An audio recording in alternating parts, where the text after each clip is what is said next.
কিন্তু একটা নির্দিষ্ট দলের, আরো স্পেসিফিক ভাবে বললে সরকারি দল বিএনপির সংশ্লিষ্টতা পাওয়া গিয়েছে। এই সংশ্লিষ্টতা পাওয়ার পরে আমরা যেরকম আগে দেখতাম ব্যক্তির দায় কোনো সংগঠন নেবে, এই ধরনের ভূমিকায় তারা আবার অবতীর্ণ হয়েছে। আপনারা দেখেন এই যে একটা দল তাদের সকল দায় ব্যক্তির উপর দিয়ে নিজস্ব যে দায় সেটা যে সরিয়ে দিচ্ছে, এই যে সে ধর্ষণ করে সেই ক্ষমতা সেই অডাসিটি সে পেয়েছে তার দল সরকারে আছে বলে, এটাকে তারা অস্বীকার করে নিজেদের দায় যদি ছেড়ে ফেলতে চায় তাহলে কিন্তু আমরা মেনে নিব না। ব্যক্তির দায় দলকে নিতে হবে, তাকে বহিষ্কার করতে হবে, তার সিদ্ধান্ত নিতে সেটাও আমাদেরকে দেখাতে হবে।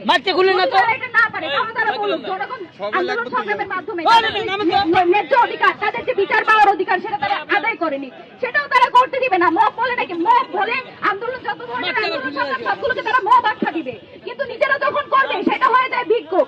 এই যে শব্দের ফ্রেমিং গুলো করে তারা মানুষের যে ন্যায্য অধিকার, মানুষের যে বিচার পাওয়ার অধিকার সেটাকে যদি তারা প্রতিহত করছে, তাদেরকে বলতে চাই আপনারা বিগত কয়েকদিন আরো একটা জিনিস দেখতে পেয়েছেন, যত ছোটখাটো ঘটনা সবকিছুর মধ্যে বিচার পাওয়ার জন্য কোনো সমস্যার সমাধানের জন্য প্রধানমন্ত্রীর হস্তক্ষেপের দরকার পড়ে।